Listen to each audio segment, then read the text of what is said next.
Well, good morning. Today in Concise Theology, we come to a chapter in which Packer unpacks the idea of transcendence. You'll often hear pastors talk about transcendence as contrasted with immanence. Those are big words. Transcendence means God is other and apart from us when used in that kind of a contrasting way.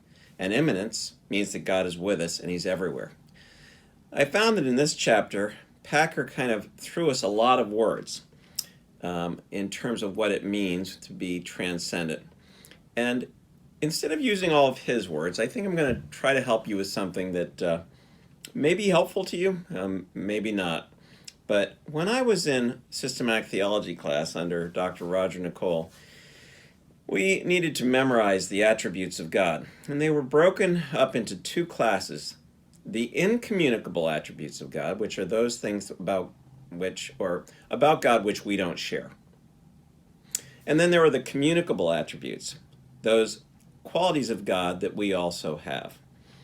Now, I had a very odd way of remembering it, and I'm going to tell it to you. It's kind of embarrassing because it doesn't make any sense. And it was I spew, Sugelvrock.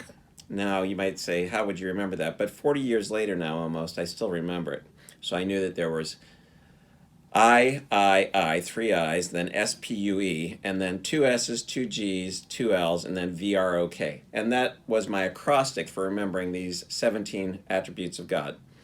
I've written them down so I can help you with them, and we're going to put them up on the screen because maybe these words will help you. People often pray the attributes of God. You'll have to look these up. His infinity, His immensity, and I forgot the third I. Sorry, I don't have my notes here to reference.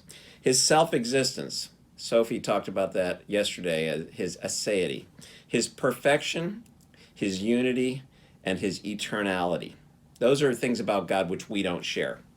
But here are the things that we share, these 10. Sovereignty, spirituality, graciousness, goodness, love, long-suffering, veracity, that's truthfulness, righteousness, omnipotence, and knowledge. Now, all that is to say, these are the things that make God God. He is good. He is gracious. He is unity. He is one God in three persons. He is veracity. He never tells a lie. And you might be thinking, well, where are the omnis? Well, it's another kind of way of looking at it. When it talks about His infinity, we're talking about His omniscience. He knows everything. His omnipresence, He is everywhere.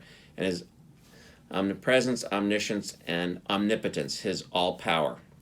When Packer talks about transcendence, he says one thing which I think I'll leave you with. You might say this has been a pretty heady little session here, but what I want to leave you with is that Packer talks about the fact that God's transcendence means He knows everything.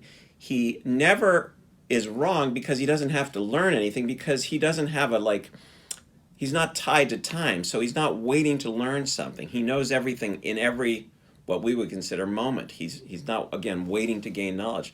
And so He's not surprised by anything, and everything is executed according to His plans, and He is everywhere with us because He's infinite.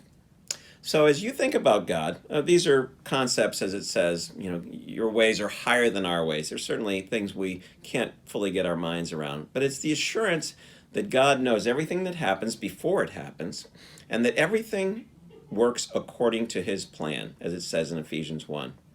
I hope you can find something practical in what I brought you today, the transcendence of God.